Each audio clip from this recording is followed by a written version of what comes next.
Hello guys, it's been a while since I made a video, so I've been quite eager to make another one. Something that has, something I've been thinking about really, which I think is sort of prevalent of all our lives, is complaining, which when you get very down to the sort of basic elements is a refusal to accept what is.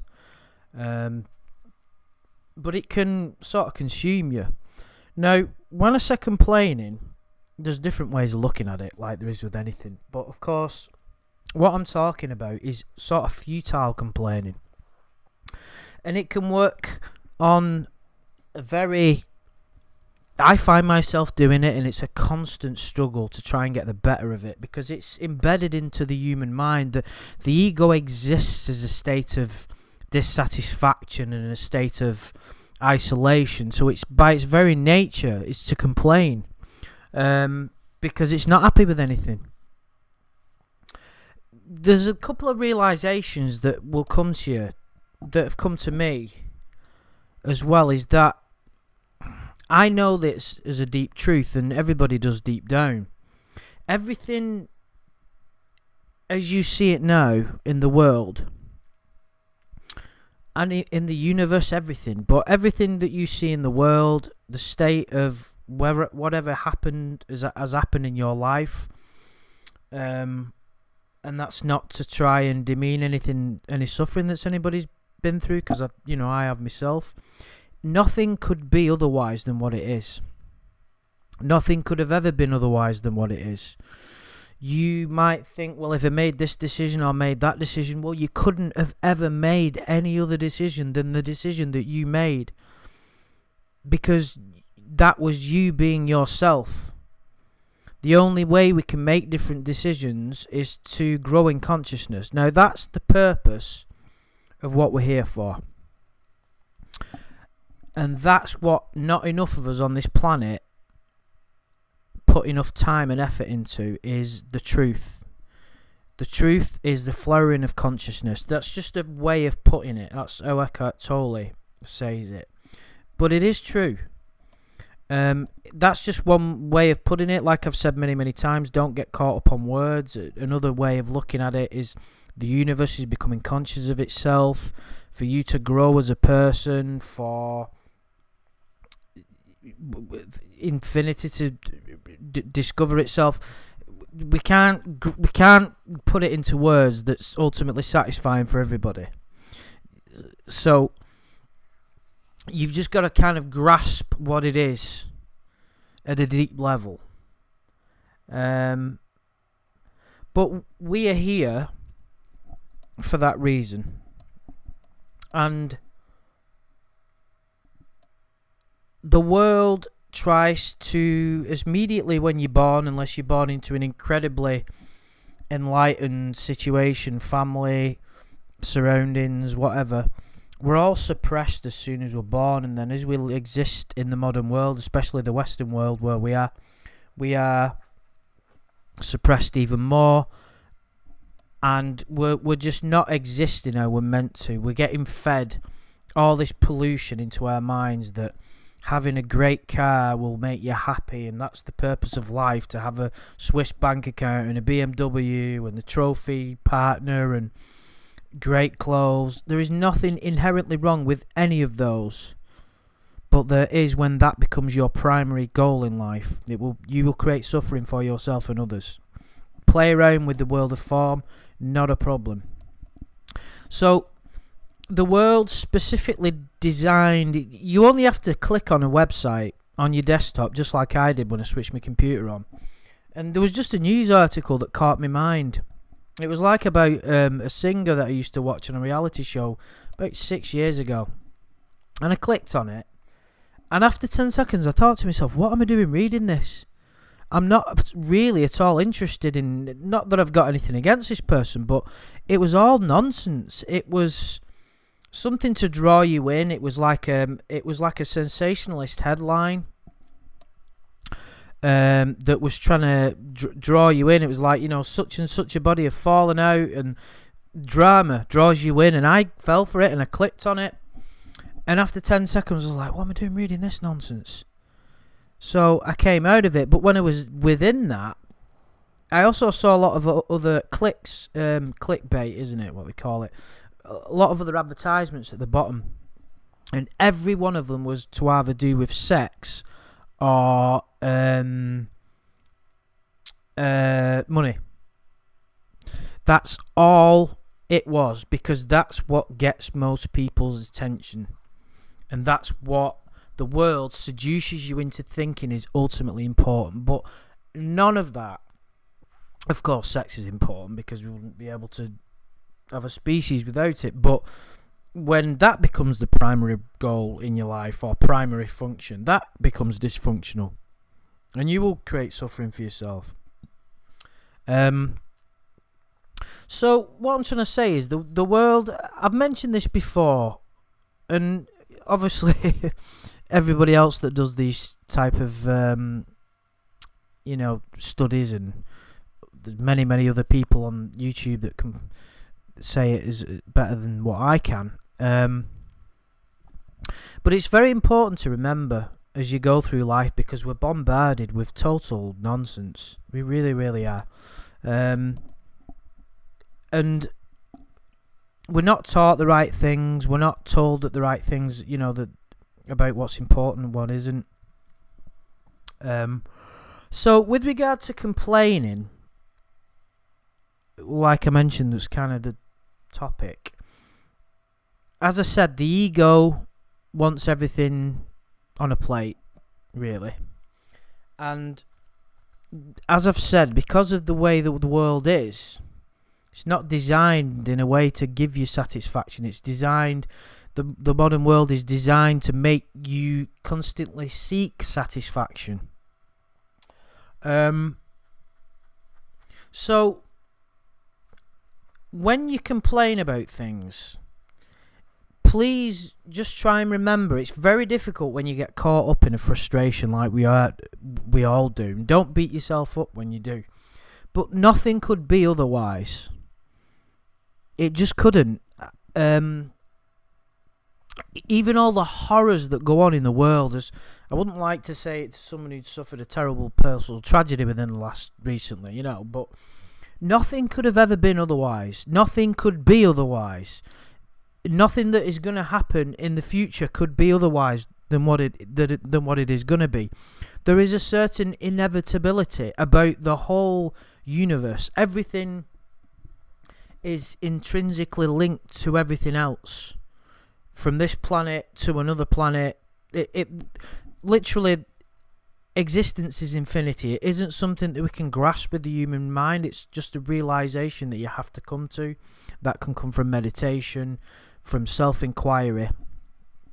And self-inquiry is a big thing, and that it goes hand in hand with what we're talking about here. But when you find yourself complaining, you've got to ask, what are you complaining for? What is the reason? You've got to do self-inquiry. So let's just use a very basic example.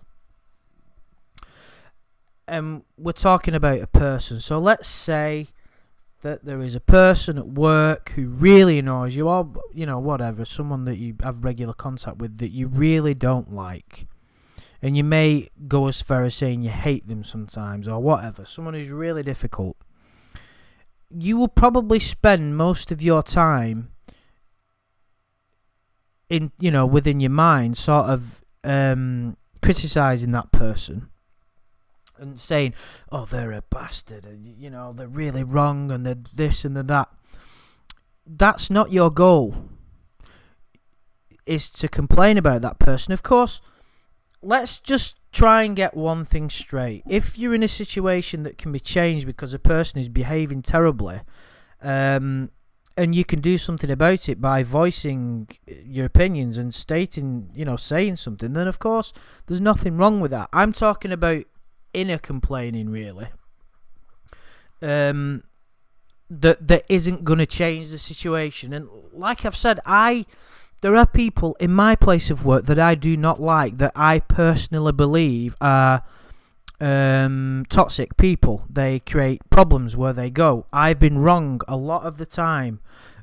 Sometimes I'm pretty much spot on, But even in those people that I truly believe bring everybody else down, if I can do something about it, then of course I will do, but more often than not I can't. So my goal is to become at peace and not let those frustrations and anger get the better of me against those people, because that human being that is unpleasant, that may be bad, that may be obnoxious, that may be rude, aggressive, could not have been any other way ever.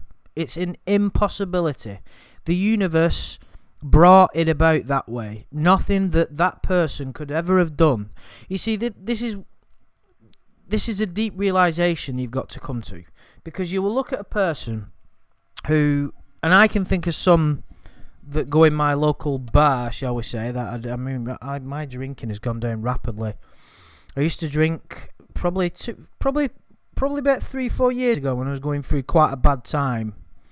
I was drinking on a regular basis, but now once a week. And when I do go into the local bar, there are some people in there that I know are taking drugs, and they're quite aggressive people, and they go in the toilet and they do a line and all that kind of stuff. And I do not like them people. Do not want to be around them. But of course they could not. When I see them, it's a challenge. I have to do in self-inquiry all the time. Hating them is just, if you get to that point where you hate anybody, then you've got problems. You need to get rid of that. As of course, it's not natural, but it's a normal thing for the current human to do. But in that situation, I have to realise that those people can't be any different than what they are. Ever. It couldn't have done that.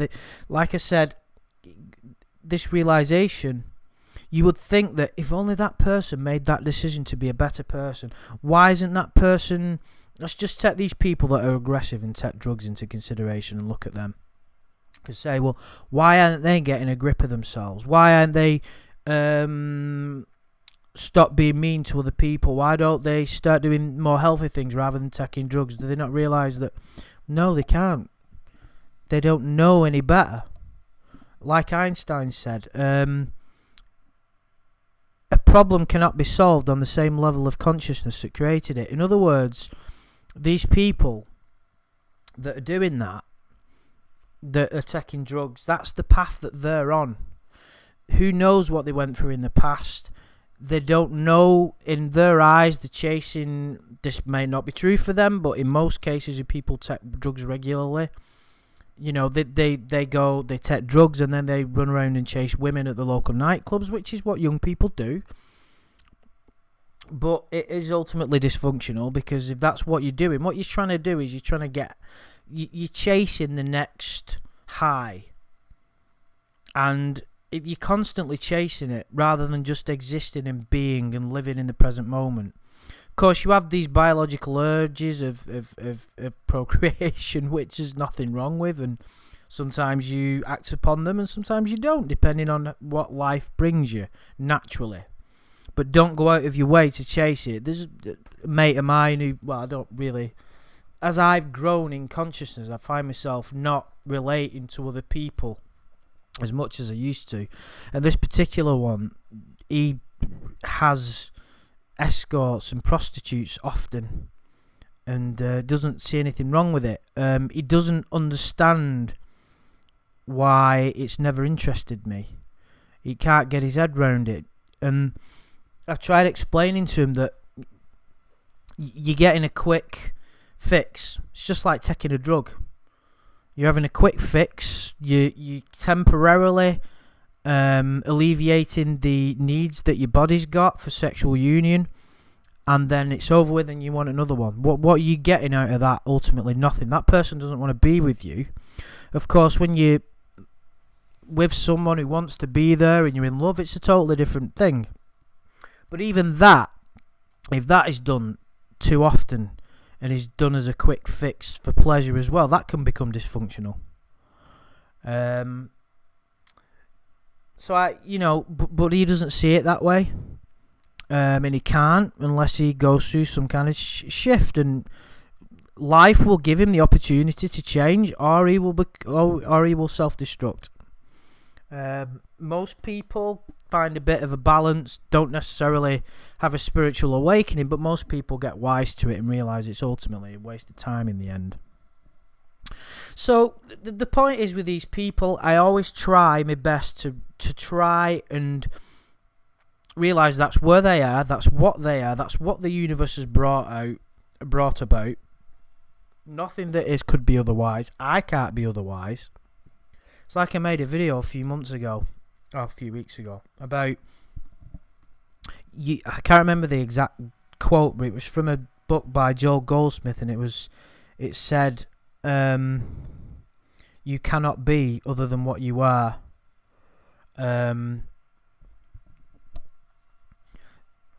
So don't even try. It was the kind of the idea, and of course that's true. So yeah, when you're dealing with other people, just accept that that's the way they are, and they couldn't be otherwise. They just couldn't.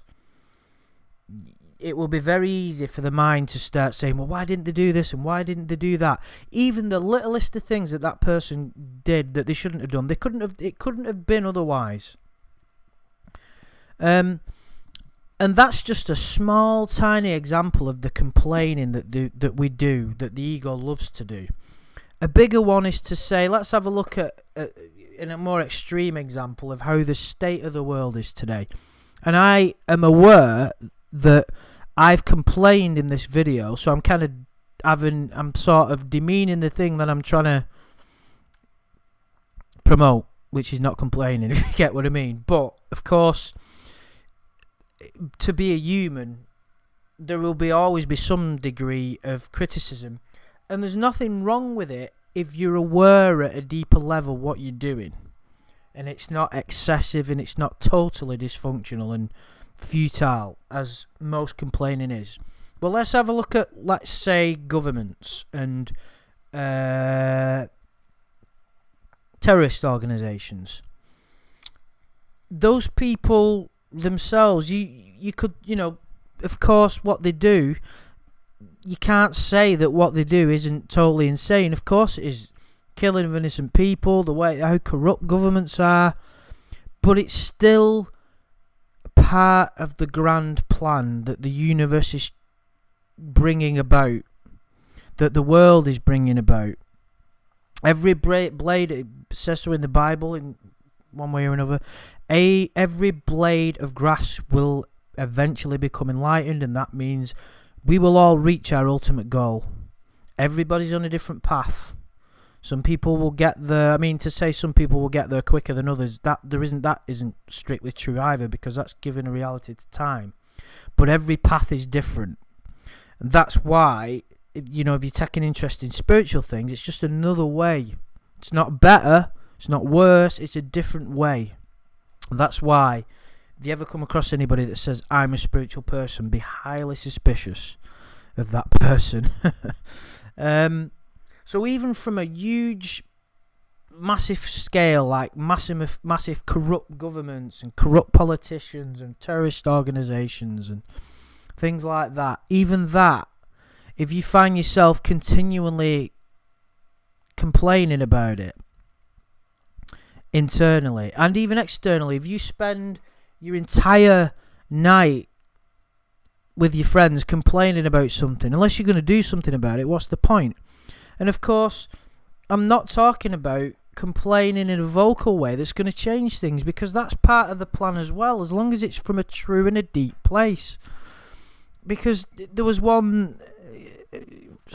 a person I bumped into in my friend's bar many months ago, maybe even a year ago, and he was quite drunk. Well, he wasn't that drunk, but basically I'd never met him before, and he looked very angry and quite confrontational. I was quite worried about him, and he started telling me about local government, local council, and I can't remember the exact ins and outs of what he said, but it basically didn't interest me in the slightest. And it was just his ego finding something to grab onto and complaining about it to boost his sense of self. Because if you if your ego can find something that it disagrees with, it inflates your sense of self because you are right and the universe is wrong. But of course, that's a total illusion. You know, how could you... So basically, what the ego is saying, and if you look deep, it's true. What the ego is saying is, when it does that, I know better than the universe. When you really believe the complaining that you're doing. Now, he was going on and on, this guy, and I said, listen, mate, I've come out for fun. I've not come out to hear this. And I said it in a politer way than what I'm saying now, because I was worried about physical violence, and that's the way he would have gone, and that's the way how dysfunctional certain people are. And I said, at the end of the day, we're here to have fun. You're complaining about something just for the sake of complaining. I said, don't complain unless you're going to do something about it. Then, of course, that's fine. And he went, well, I am doing something about it. I'm doing this and I'm doing that. Now, I can't be sure, but I'm pretty sure he was lying, because what I said made sense to him, and he realised that other than actually get violent, there wasn't really anywhere he could go. So he kind of went, yeah, well, I am doing something. I'm doing this campaigning and that campaigning. He wasn't. But he had a little realisation at that point that he was like, okay, no, well, he's got a point, really. I mean, he'd never really truly... I don't think he'd ever really truly admit that to himself, because it's always the easier way out to exist in a state of lies, to lie to yourself about your own way of life, about the world. It's much easier. It's a lot harder to face the truth. But eventually it's much more fruitful. Believe me. So, always try and remember that, and of course, please, as well, if you're taking words of advice with this, never let the ego come in through the back door. And when you fail, because you will do, you will get frustrated and you will get pissed off and you will complain about people. Don't criticize yourself over it. Don't criticize yourself. Which leads me nicely on to sort of probably the main criticism, and that is self-criticism, which is massive, which leads to depression. It can lead to physical, to alcoholism, to taking drugs, and in extreme cases, which is common in the world, is suicide. When your ego takes over, you criticize yourself massively because you wish your life had turned out differently, or you make a wrong decision. And it's the most difficult thing to get over, but you've also got to realise that you couldn't have acted any other way. If you realise truly that it isn't you as your true self and your true essence that makes these decisions that may have been wrong. Ultimately, no decision is wrong when you get down to it, because you either learn from it, you either create something for yourself, in which is a massive teacher, because that's the purpose of it. It's trying to push you back.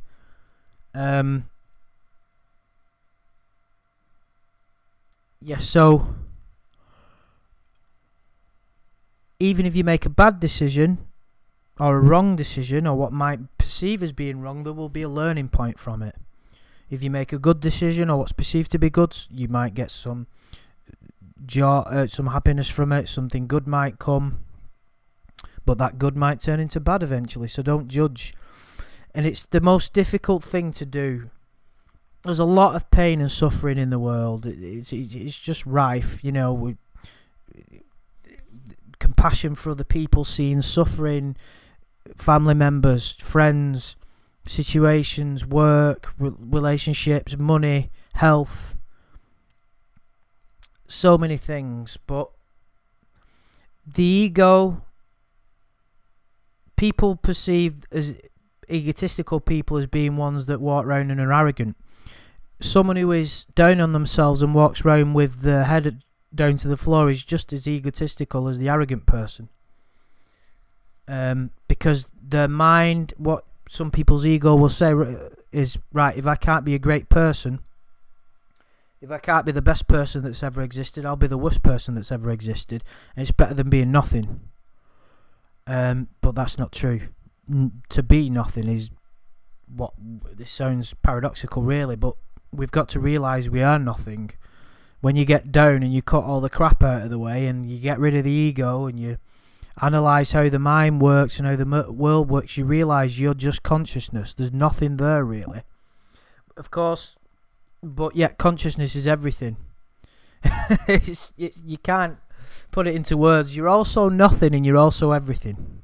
I think that's probably the best way of putting it. But of course, like I said, self-criticism is huge, isn't it? Because you know, there's things that I look back on even now and I think, why did I do that? Why did I make that decision? Why did I do that in that job interview? Why did I say that to that person when I was in that relationship? Why did I stop being friends with that person? I didn't know any better. I did not know any better than what I knew. I couldn't have made any other decision. The universe brought about that situation that I was in, and I made that decision because I didn't know any better. And that's not to say don't learn from it. That's not to say to yourself, maybe I could have handled that better, but never condemn yourself, ever. Never let the world get on top of you. Easier said than done, I know. But please always try to do self-inquiry. Always try and understand why you're criticising something. Is there any purpose to it? Or is it just futile? And of course, there's the light-hearted criticism, which is all a bit of fun. And, you know, me and my friends will stand there sometimes and slag off the latest Star Wars film, and you know, it's just a bit of fun. You've got to get your fun out of life. Can't be too serious all the time. So yeah, I think I'll leave it there. I'll probably do some more videos on this because it is a huge topic. But I hope you've picked something up from it, guys. And if you've got any comments, I'd really appreciate it. Yeah, and if there's any way you could just like the video and possibly share it, I'd really appreciate it. And I will speak to you later.